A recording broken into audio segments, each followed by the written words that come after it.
Dear students, अस्सलाम वालेकुम। Second year biology के लेक्चर में आपको वेलकम करते हैं। डियर स्टूडेंट्स, इससे प्रीवियस लेक्चर में हमने केमिकल नेचर ऑफ डीएनए का टॉपिक पढ़ा था, जिसमें हमने न्यूक्लियोटाइड जो कि बेसिक यूनिट है डीएनए आरएनए का, उसके कंपोनेंट्स के बारे में पढ़ा, जो कि 3 होते हैं: pentose sugar, nitrogenous base and phosphate group. जिसमें पेंटोज शुगर 2 किस्म का होता है, राइबोज एंड डीऑक्सीराइबोज, और नाइट्रोजनस बेसिस भी 2 किस्म के होते हैं, प्यूरीन्स, पायरामिडीन्स। प्यूरीन्स की एग्जांपल में गवानीन, एडिनिन है। पायरामिडीन्स की एग्जांपल में साइटोसिन, यूरासिल और थायामीन है।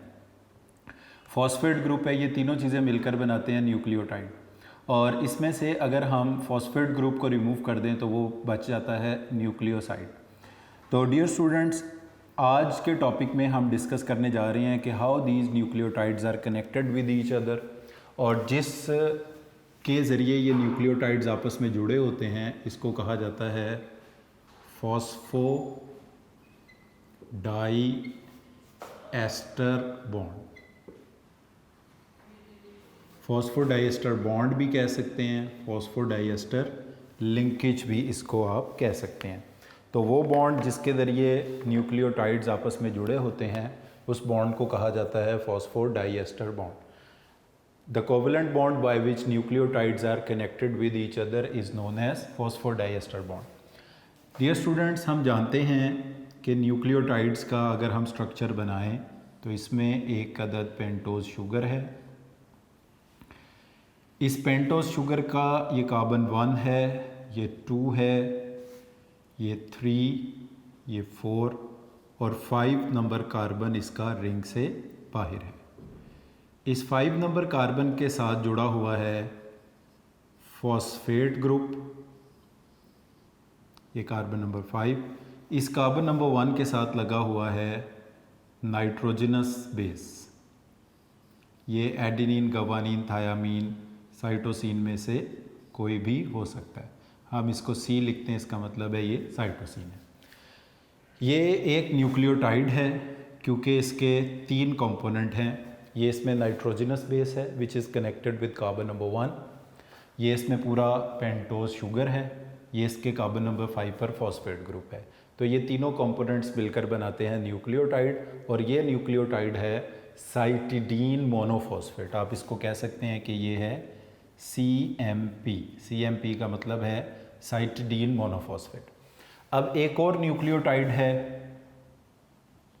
उसमें भी इसी तरह पेंटोज शुगर है, और ये पेंटोज शुगर जो है इसमें भी इसी तरह 5 कार्बन्स हैं। इसके ये कार्बन नंबर 1 पोजीशन 1 है, 2 है, 3 है, ये 4 है, और 5वीं पोजीशन रिंग से बाहर है। इसके कार्बन नंबर 1 पर फॉर एग्ज़ाम्पल जो नाइट्रोजनस बेस लगा हुआ है वो है डबल रिंग नाइट्रोजनस बेस, जिसको हम कहते हैं थायामीन या एडेनिन या गवानीन में से कोई भी है, हम एडेनिन लिख लेते हैं। अब ये जो कार्बन नंबर 5 इसका रिंग से बाहर है, इसके साथ जुड़ा हुआ है एक अदद फॉस्फेट ग्रुप, और वो फॉस्फेट ग्रुप इस तरह से कनेक्टेड है कि इस कार्बन नंबर 5 को लिंक कर रहा है इस कार्बन नंबर 3 के साथ। ये फॉस्फेट ग्रुप इस कार्बन नंबर 3 को इस कार्बन नंबर 5 के साथ लिंक कर रहा है।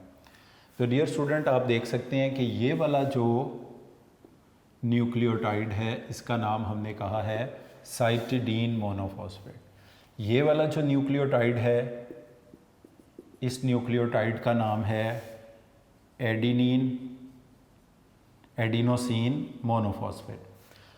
साइटिडीन मोनोफॉस्फेट एडिनोसिन मोनोफॉस्फेट के साथ कनेक्टेड है इस बॉन्ड के ज़रिए, और इस बॉन्ड को हम नाम देते हैं फॉस्फोडाई एस्टर बॉन्ड का। डियर स्टूडेंट्स, अगर हम इस बॉन्ड को ओपन करके बनाएं तो हम देख सकते हैं इसमें एक न्यूक्लियोटाइड का कार्बन नंबर 3 है और दूसरे न्यूक्लियोटाइड का कार्बन नंबर 5 इसमें इन्वॉल्व है। अगर हम इसको ओपन करके ड्रॉ करें, फॉर एग्ज़ाम्पल मैं कहता हूँ ये C3 है, यानी जो एंटीरियर पर, इन फ्रंट पर न्यूक्लियोटाइड मौजूद है उसका कार्बन नंबर 3 है। ये कार्बन नंबर 3 फॉस्फेट ग्रुप का ऑक्सीजन, फिर फॉस्फेट ग्रुप इसके साथ double bonded oxygen, another oxygen, और ये कनेक्टेड है कार्बन नंबर 5 के साथ। तो जो एंटीरियर पर न्यूक्लियोटाइड है इसका कार्बन नंबर 3 है, जो पोस्टीरियर पर न्यूक्लियोटाइड है इसका कार्बन नंबर 5 है। ये जिस बॉन्ड के ज़रिए आपस में जुड़े हुए हैं, कनेक्टेड हैं, इस बॉन्ड को कहा जाता है phosphodiester bond. This bond is known as phosphodiester bond. इसमें कितने एस्टर बॉन्ड हैं? इसमें 2 एस्टर लिंकेज हैं। एक एस्टर लिंकेज है कार्बन नंबर 3 के साथ, एक एस्टर लिंकेज है कार्बन नंबर 5 के साथ। यहाँ पर डियर स्टूडेंट्स मैं आपको बताता चलूँ कि ऑर्गेनिक केमिस्ट्री के मुताबिक जो एस्टर्स होते हैं वो इस तरह से बनाए जाते हैं। एस्टर लिंकेज इस तरह से ड्रॉ की जाती है कि इसमें एक अल्काइल ग्रुप है, इस अल्काइल ग्रुप के साथ ये कार्बोनाइल कार्बन, ये कार्बन जिसके साथ डबल बॉन्डेड ऑक्सीजन हो इसको कहा जाता है कार्बोनाइल कार्बन, और इसके साथ एक ऑक्सीजन लगा हुआ है और ये भी एक अल्काइल ग्रुप है। इस बॉन्ड को डियर स्टूडेंट्स कहा जाता है ester. This linkage is known as ester linkage. इसको अगर हम हाईलाइट करें तो ये वाला बॉन्ड जो है ये एस्टर है। अच्छा, अब अगर इस तरह से हो जाए, कार्बोनाइल कार्बन हो, इसकी दोनों साइड पर ऑक्सीजन हो और इस ऑक्सीजन के साथ दोनों साइड पर अल्काइल ग्रुप लगाओ, अब इसको आप क्या नाम दोगे? Die ester. इस लिंकेज को कहा जाएगा डाई एस्टर। इसके बाद अगर ये कार्बन रिप्लेस हो जाता है, ये carbon 3, oxygen, phosphate group, oxygen, carbon number 5, OH, तो ये अब आप देख सकते हैं कि कार्बन रिप्लेस हो गया है फॉस्फेट ग्रुप के साथ, तो इसको नाम दिया जाएगा फॉस्फो डाई एस्टर। इसको कहेंगे फॉस्फोडाईएस्टर। तो फॉस्फोडाईएस्टर बॉन्ड में कितने एस्टर बॉन्ड हैं? 2 एस्टर बॉन्ड है। एक एस्टर बॉन्ड है कार्बन नंबर 3 के साथ और दूसरा एस्टर बॉन्ड है कार्बन नंबर 5 के साथ। तो डियर स्टूडेंट, इस बॉन्ड को कहा जाता है फॉस्फोडाईएस्टर बॉन्ड। इसको डिफाइन कैसे करेंगे? द कोवेलेंट बॉन्ड और the chemical bond by which nucleotides are connected with each other, जिसमें न्यूक्लियोटाइड एक दूसरे के साथ जुड़ते हैं, इस बॉन्ड को कहा जाता है फॉस्फोडाईएस्टर बॉन्ड। अगर इसको स्ट्रक्चरली ड्रॉ करना हो तो इस तरह से आप इसको ड्रॉ करेंगे। एक न्यूक्लियोटाइड जो इन फ्रंट है, एंटीरियर है, इसका कार्बन नंबर 3, दूसरा न्यूक्लियोटाइड जो पोस्टीरियर है इसका carbon number 5, they are connected through this phosphate group और इस बॉन्ड को हम कहते हैं फॉस्फोडाईएस्टर बॉन्ड। डियर स्टूडेंट्स, यहाँ पर अगर आप देखें तो इसकी हम एक नंबरिंग भी यहाँ पर कर सकते हैं। वो ये कि अब ये जब 2 न्यूक्लियोटाइड आपस में जुड़ गए हैं तो इसका नाम रखा जाएगा डाई न्यूक्लियोटाइड। एक इसमें साइटिडीन मोनोफॉस्फेट है, दूसरा एडिनोसिन मोनोफॉस्फेट है, तो ये मॉलिक्यूल कहलाएगा डाई न्यूक्लियोटाइड। डाई मीन 2, तो इसमें 2 न्यूक्लियोटाइड फॉस्फोडाईएस्टर बॉन्ड के ज़रिए जुड़े हुए हैं, इसलिए इसको कहते हैं डाई न्यूक्लियोटाइड। अब इसका ये वाला एंड जो है ये कहलाता है 5 प्राइम। इस निशान को हम पढ़ते हैं 5 प्राइम, या आप इसको 5 एंड भी बोल सकते हैं, 5 प्राइम एंड भी कह सकते हैं। अब कौन सा एंड होगा जिसको 5 प्राइम या 5 एंड कहा जाता है? जिस तरफ फॉस्फेट ग्रुप हो, और उसकी वजह यह है because this phosphate group is connected to the carbon number 5 of pentose sugar, इसलिए इसको कहा जाता है कि ये 5 एंड है, 5 प्राइम है। इसका ऑपोजिट एंड, ये वाला एंड, इसको कहा जाएगा 3 प्राइम या 3 एंड। और 3 प्राइम या 3 एंड वो एंड होता है जिस तरफ पेंटोज शुगर होता है, क्योंकि इस पेंटोज शुगर का ये कार्बन नंबर 3 फॉस्फोडाईएस्टर बॉन्ड बनाने में हिस्सा लेगा। तो 2 डाई न्यूक्लियोटाइड हो तो जिस एंड के ऊपर फॉस्फेट ग्रुप होगा वो कहलाएगा 5 एंड, जिस एंड के ऊपर पेंटोज शुगर होगा वो कहलाएगा 3 एंड। अब अगर इसमें तीसरा न्यूक्लियोटाइड आता है तो वो 5 एंड पर ऐड होगा या 3 एंड पर? तो वो डियर स्टूडेंट्स ऐड होगा अब अगर इसमें 3 न्यूक्लियोटाइड हो जाएंगे तो आप इसको कहोगे ट्राई न्यूक्लियोटाइड, 4 हो जाएंगे तो आप इसको कहोगे टेट्रा न्यूक्लियोटाइड, बहुत सारे हो जाएंगे तो आप इसको कहोगे पॉली न्यूक्लियोटाइड। अब यहाँ पे ये बात याद रखनी है कि ये पॉली न्यूक्लियोटाइड बनने की डायरेक्शन क्या होगी। इसकी डायरेक्शन होगी 5 प्राइम टू 3 प्राइम। इससे ये हमें पता चलता है कि जो तीसरा, चौथा, पांचवा यानी न्यू न्यूक्लियोटाइड्स वो कौन से एंड पर ऐड होंगे, 5 एंड पर या 3 एंड पर। तो new nucleotides are added to the 3 end. यहाँ हम लिख लेते हैं new nucleotides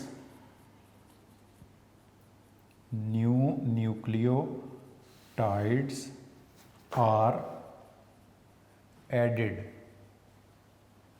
to 3 prime. 3 end के ऊपर न्यू न्यूक्लियोटाइड्स ऐड होंगे। So the chain will grow in this direction, that is from 5 prime to 3 prime.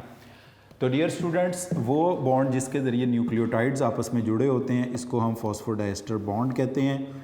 Chemical nature of DNA का topic जो हमने प्रीवियस लेक्चर में स्टार्ट किया था, मोस्टली चीज़ें हमने उसमें पढ़ ली थी, ये पार्ट हमारा इसमें रह गया था। अब इसमें पेज नंबर 130 अगर आप अपनी बुक का देखें, इसमें स्ट्रक्चर को ड्रॉ भी किया हुआ है। इसमें एक पेंटोस शुगर दिखाया, एक न्यूक्लियोटाइड बना हुआ है, उसके बाद अनदर न्यूक्लियोटाइड बना हुआ है। इंटीरियर यानी इन फ्रंट वाले न्यूक्लियोटाइड का कार्बन नंबर 3 है, पोस्टीरियर वाले का कार्बन नंबर 5 है। This carbon number 3 and carbon number 5 are connected with this phosphate group, और इस बॉन्ड को, जिसको ये ग्रीन कलर से हाईलाइट किया गया है, इसको कहा जाता है फॉस्फोडाइएस्टर बॉन्ड। और डियर स्टूडेंट, अगर आपको ये डिफ़ाइन करने के लिए आए तो आप इसको डिफ़ाइन करेंगे कि वो कोवेलेंट बॉन्ड जिसके ज़रिए न्यूक्लियोटाइड आपस में जुड़े होते हैं, इस बॉन्ड को कहा जाता है फॉस्फोडाइएस्टर बॉन्ड, और इसका फिर ये आप स्ट्रक्चर भी यहाँ पर ड्रॉ कर देंगे। तो ये पार्ट हमारा केमिकल नेचर ऑफ डीएनए वाले टॉपिक में रह गया था। इसके बाद डियर स्टूडेंट्स, अगर आप पेज नंबर 29 का लास्ट पैसेज देखें तो यहाँ पर एक साइंटिस्ट की कंट्रीब्यूशन बताई गई है जिसको हम कहते हैं एर्वन चार्गफ। तो ये साइंटिस्ट का नेम है एर्वन चार्गफ। डियर स्टूडेंट्स, एर्वन चार्गफ ने हमें बताया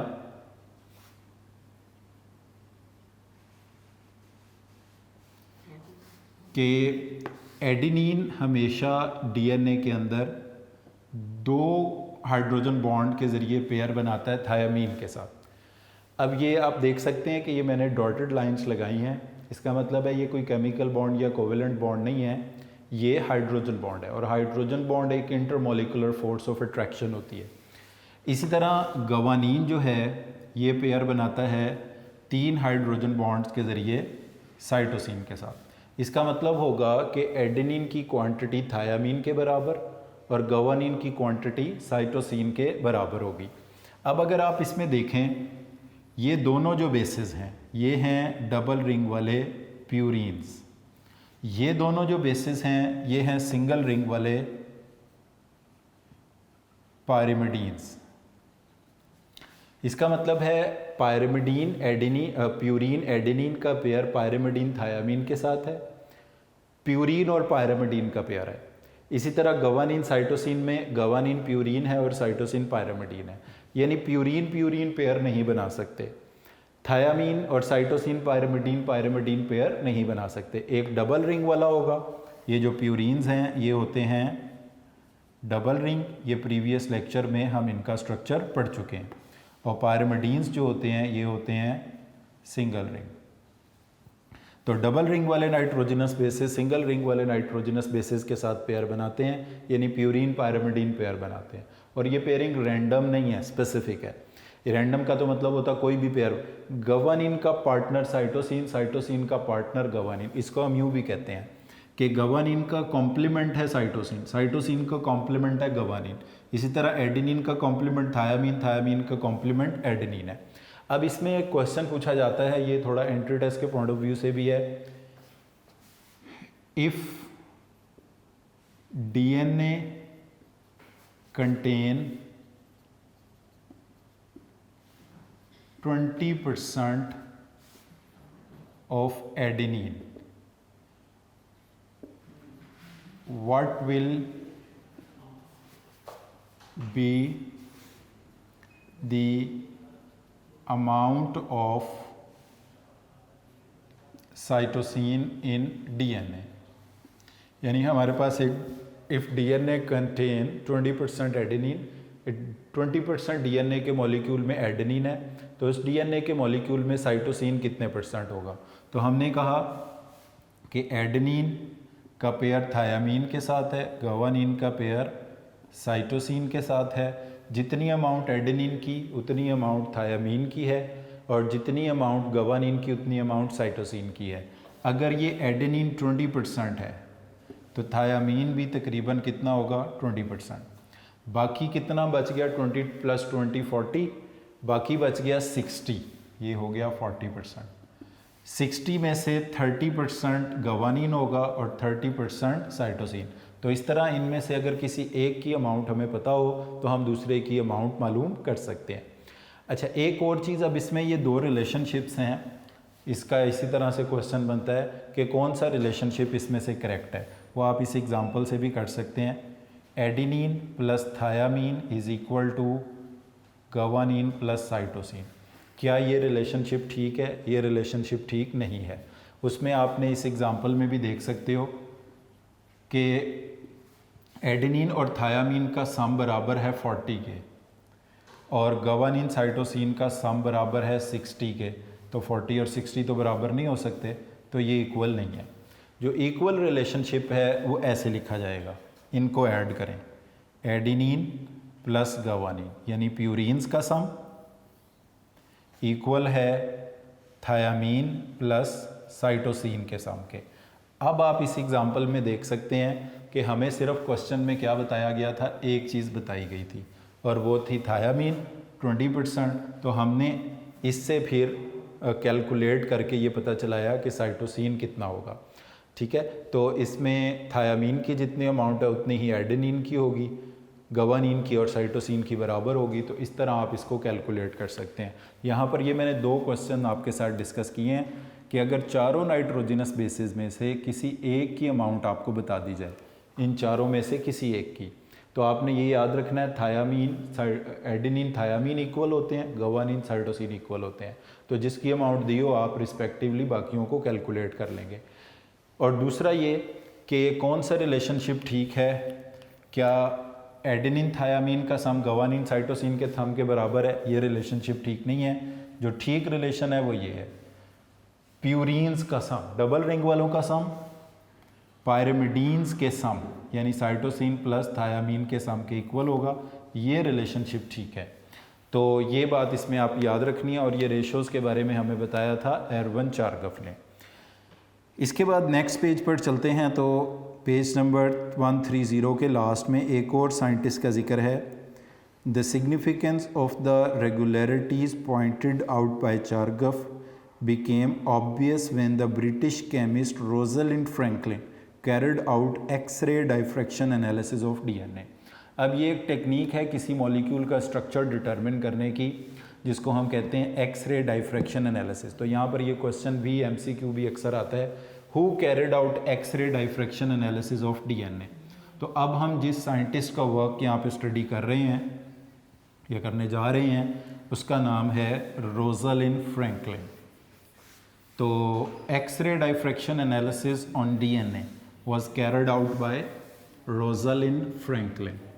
अब इसमें ये होता है कि इस मॉलिक्यूल को एक ख़ास मीडियम में सस्पेंड किया जाता है और उस मीडियम के थ्रू एक्स रेज़ को पास किया जाता है। अब जब मीडियम से DNA के मॉलिक्यूल के ऊपर एक्स रेज़ को बम्बार्ड किया गया है तो अपोजिट साइड पे, फॉर एग्ज़ाम्पल यहाँ पे एक्स रेज़ हैं, बम्बार्ड की जा रही हैं।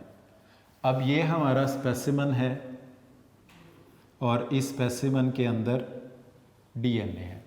यहाँ पर एक फिल्म है या फोटोग्राफिक फिल्म है।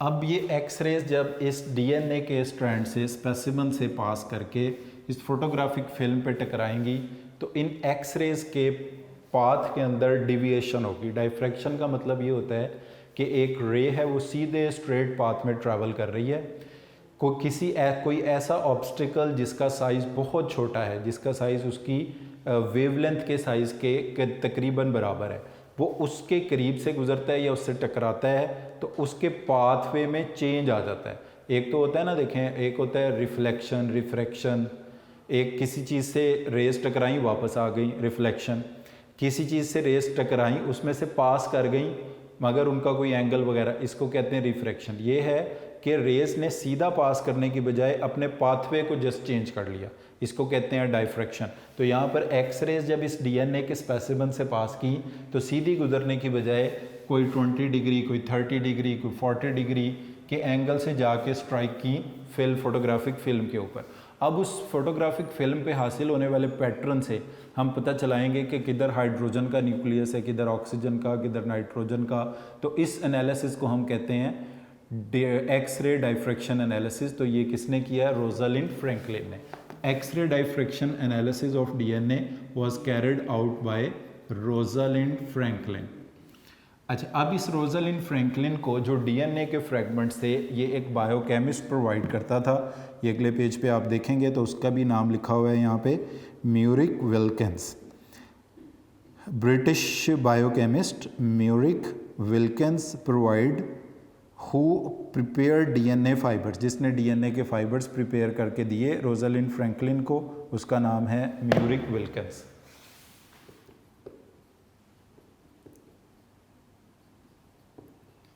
तो ये दोनों का आपने नाम याद रखना है। अच्छा, अब ये तमाम डाटा जो प्रोवाइड किया लेवन ने केमिकल नेचर के बारे में, डीएनए की न्यूक्लियोटाइड के बारे में, फिर उसके बाद आगे चल के चारगफ ने वो जो बेसिस की रेशोज़ के बारे में बताया, फिर रोजालिंड फ्रैंकलिन का एक्सरे डाइफ्रैक्शन एनालिसिस है, म्यूरिक विल्किंस ने उसी की हेल्प की। इन सारी चीज़ों को इकट्ठा करके वाटसन एंड क्रिक ने डीएनए का मॉडल प्रपोज किया, जो कि लॉन्ग क्वेश्चन के तौर पर भी यही वाला पार्ट जो है ना ज़्यादातर पूछा जाता है एग्ज़ाम में कि describe Watson and Crick's DNA model. तो वाटसन और क्रिक के डीएनए मॉडल के मुताबिक डीएनए एक डबल हेलिक्स है। Watson and Crick's DNA model. Watson और क्रिक के डीएनए के मॉडल के मुताबिक हम इसको ड्रॉ करते हैं। डीएनए के मॉलिक्यूल में 2 पॉलीन्यूक्लियोटाइड चेन्स हैं। अब ये इस तरह से ये मैं स्ट्रक्चर एक ड्रॉ कर रहा हूँ, तो ऑब्वियसली ये एक पेंटोज शुगर है, ये इसके साथ लगा हुआ फॉस्फेट ग्रुप है और ये इसके साथ लगा हुआ नाइट्रोजनस बेस है, एडिनोसिन मोनोफॉस्फेट। इसी तरह it is another pentose sugar, ये इसके साथ thiamine for example nitrogenous base लगा है, ये कार्बन 3, ये कार्बन 5 आपस में फॉस्फेट ग्रुप के ज़रिए जुड़े हुए हैं, ये फॉस्फोडाइएस्टर बॉन्ड बन गया। 2 न्यूक्लियोटाइड हैं तो इसको कहेंगे डाई न्यूक्लियोटाइड। अब तीसरा न्यूक्लियोटाइड अभी आपको बताया था वो थर्ड एंड के ऊपर ऐड होता है। ये तीसरा न्यूक्लियोटाइड है, इसका पेंटोज शुगर है, फॉस्फोडाइएस्टर बॉन्ड है, फॉर एग्जांपल ये गवानीन है। फिर अनदर न्यूक्लियोटाइड है, इसके पेंटोज शुगर है, इसका नाइट्रोजनस बेस है, कार्बन 3 और 5 इनके फॉस्फोडाइएस्टर बॉन्ड के ज़रिए कनेक्टेड है। 5वां न्यूक्लियोटाइड है, फॉस्फोडाइएस्टर बॉन्ड के ज़रिए कनेक्टेड है और थायामीन फॉर एग्जांपल इसका नाइट्रोजनस। तो डियर स्टूडेंट्स, ये एंड आपको बताया था जिस तरह फॉस्फेट ग्रुप हो इसको बोलते हैं 5 एंड या 5 प्राइम, और इसका जो अपोजिट एंड है इसको बोलते हैं 3 प्राइम या 3 एंड। आप देख सकते हैं कि this chain will grow in this direction from 5 prime to 3 prime.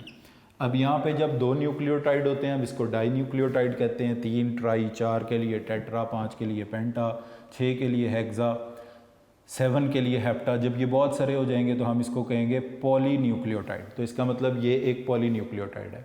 तो डीएनए के मॉलिक्यूल में 2 पॉलीन्यूक्लियोटाइड चेन है, वो एक दूसरे के अपोजिट और एंटी पैरेलल है वाटसन क्रिक के मुताबिक।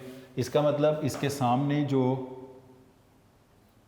पॉलीन्यूक्लियोटाइड चेन होगी उसमें भी इसी तरह पेंटोज शुगर होंगे और ये पेंटोज शुगर भी आपस में फॉस्फोडाइएस्टर बॉन्ड के ज़रिए कनेक्टेड होंगे, मगर इसकी डायरेक्शन में फ़र्क होगा। डायरेक्शन में फ़र्क का मतलब ये है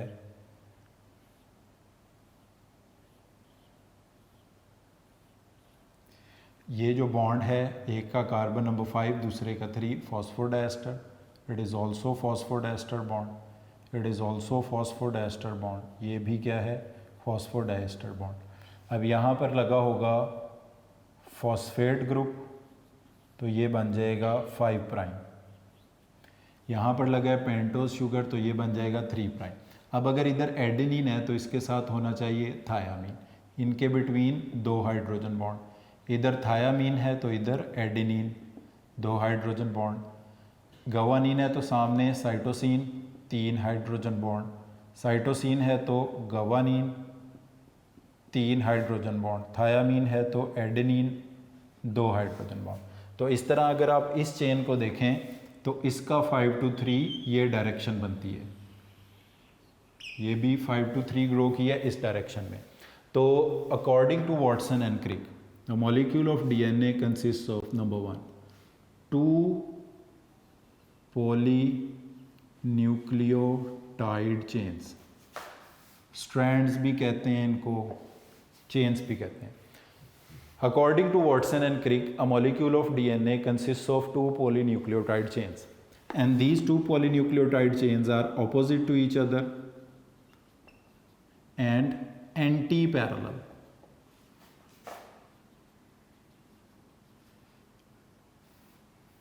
Anti-parallel का मतलब है कि एक पॉलीन्यूक्लियोटाइड चेन का जिधर 5 प्राइम है, अपोजिट वाली का उधर 3 प्राइम है। इसका इधर 3 प्राइम है तो इसका इधर 5 प्राइम। तो ये दोनों पॉलीन्यूक्लियोटाइड चेन्स एक दूसरे के आमने सामने हैं, अपोजिट हैं और एंटी पैरेलल हैं। इसको आप यूँ समझ लें जैसे ये दो पॉलीन्यूक्लियोटाइड चेन्स हैं, ये मार्कर्स जो हैं, अगर आप इनको ऐसे प्लेस करते हैं तो ये पैरेलल हैं। जिस तरफ इसका कैप है इसका भी कैप है, इसकी टेल कह लें, इसको टेल है, ये पैरेलल। अगर हम इनको ऐसे अरेंज कर दें तो ये अब इनका अरेंजमेंट कहलाएगा एंटी पैरेलल। अगर इसका ये 5 एंड है तो ये 3 एंड है, फिर इसका 5 एंड है, इसका 3 एंड। तो इस तरह ये अपोजिट और एंटी पैरेलल अरेंजमेंट जो है 2 पॉलीन्यूक्लियोटाइड चेन्स का है। तो पहला पॉइंट हो गया, according to Watson and Crick that molecule of DNA consist of 2 polynucleotide chain, these chains are opposite and anti parallel to each other, these chains are held together by H bond. H bond का मतलब है hydrogen bond, और वो अभी हम पहले भी पढ़कर आए हैं कि एडेनिन थायामीन के बिटवीन 3 हाइड्रोजन बॉन्ड है, गवानीन एडेनिन थायामीन के बिटवीन 2 हाइड्रोजन बॉन्ड है, गवानीन साइटोसिन के बिटवीन 3 हाइड्रोजन बॉन्ड है। फिर तीसरी चीज़ इसमें है कि these 2 polynucleotide chains are not lying flat like this, they twist around each other and they will form a double helix। ये एक दूसरे के ट्विस्ट अराउंड होंगे और ट्विस्ट अराउंड होके बनाएंगे डबल हेलिक्स। इनका जो वन टर्न है, इसके अंदर होंगे 10 बेस पेयर्स और वन टर्न का डिस्टेंस होगा 34 एंगस्ट्रॉम या 3.4 नैनोमीटर, और कंसेक्टिव बेस पेयर का डिस्टेंस 10 से डिवाइड कर दें। अगर हम इस डबल हेलिक्स को ड्रॉ करें तो इस तरह से, फॉर एग्जांपल ये एक हेलिकल स्ट्रक्चर है, इसके साथ अनदर हेलिक्स है। अब ये क्या बन गया, डबल हेलिक्स। एक का इधर 5 एंड है तो दूसरे का इधर 3 एंड है, और ये इनके दरमियान नाइट्रोजनस बेसिस के पेयर हैं। एक टर्न की अगर आप बात करते हैं तो this is one turn consist of 10 base pairs, और इसका डिस्टेंस एंगस्ट्रॉम में 34 एंगस्ट्रॉम और नैनोमीटर में 3.4 नैनोमीटर है। डियर स्टूडेंट, इस चीज़ को अगर आप बुक से देखेंगे तो ये स्ट्रक्चर जो हमारी बुक में इसका डीएनए के double helix, Watson and Crick का जो डीएनए का मॉडल रिप्रेजेंट किया गया है, पेज नंबर ये बनता है हमारी बुक का 131। इसमें थोड़ी सी ये डबल हेलिक्स दिखाया गया है। इसमें आप देख सकते हैं कि डबल हेलिक्स का डायामीटर है 2 नैनोमीटर। उसमें एक स्ट्रैंड का जिस तरफ 5 एंड है तो अपोजिट वाले का 3 एंड है, इसका मतलब ये एंटी पैरेलल है। एडेनिन थायामीन का pair 2 hydrogen bond, guanine cytosine का पेयर 3 हाइड्रोजन बॉन्ड, इनकी एक माइनर और एक मेजर ग्रुप मिलकर बनाती है 1 कंप्लीटर, जिसका डिस्टेंस दिखाया गया 34 नैनोमीटर्स में 3.4 नैनोमीटर्स में सॉरी, और एंगस्ट्रॉम में बनाएंगे तो ये 34 एंगस्ट्रॉम बन जाएगा। और कंजेक्टिव बेस पेयर्स का डिस्टेंस बनता है 0.34 नैनोमीटर और एंगस्ट्रॉम में ये 3.4 एंगस्ट्रॉम बन जाएगा। तो डियर स्टूडेंट्स, नेक्स्ट पेज पर भी आप इसको देख सकते हैं, ये डीएनए का डबल हेलिक्स यहाँ पे शो किया गया है। तो इसके ये 3-4 मेन पॉइंट्स हैं वाटसन एंड क्रिक के मॉडल के। नंबर 1, इसमें 2 पॉलीन्यूक्लियोटाइड चेन्स हैं। नंबर 2, ये पॉलीन्यूक्लियोटाइड चेन अपोजिट और एंटी पैरेलल है। इन पॉलीन्यूक्लियोटाइड चेन्स को आपस में हाइड्रोजन बॉन्ड ने जोड़ के रखा हुआ है। एडेनिन थायामीन के between 2 hydrogen bond, guanine cytosine के बिटवीन 3 हाइड्रोजन बॉन्ड्स हैं। इनका डायामीटर यानी एक चेन से दूसरी चेन के बिटवीन जो डिस्टेंस है वो 2 नैनोमीटर है, और ये through out the length of DNA constant है। उसकी वजह ये है कि पेयरिंग होती है प्यूरीन और पायरिमिडीन की। इनके एक टर्न का डिस्टेंस 34 एंगस्ट्रॉम 3.4 नैनोमीटर है। कंजेक्टिव बेस पेयर्स के बिटवीन डिस्टेंस 0.34 नैनोमीटर और 3.4 एंगस्ट्रॉम है। और इसका जो कंप्लीट टर्न है उसका डायामीटर इसका 2 नैनोमीटर, एक टर्न का distance 34 angstrom, conjunctive base pair का डिस्टेंस 3.4 एंगस्ट्रॉम है, और ये डबल हेलिक्स है। ये पॉइंट्स इसके याद रखने वाले हैं और साथ इसका आप स्ट्रक्चर बनाएंगे। तो डियर स्टूडेंट्स, आज जो टॉपिक हमने डिस्कस किया है, एक तो इसमें हमने प्रीवियस लेक्चर का जो टॉपिक था केमिकल नेचर ऑफ डीएनए उसको कंप्लीट किया है, और दूसरा जो मेन टॉपिक आज हमने डिस्कस किया है वो है Watson and Crick's DNA model, और ये बहुत इंपॉर्टेंट टॉपिक है लॉन्ग क्वेश्चन के लिए भी। तो आज के लेक्चर को डियर स्टूडेंट्स इधर ही हम वाइंड अप करते हैं। Thank you very much for today.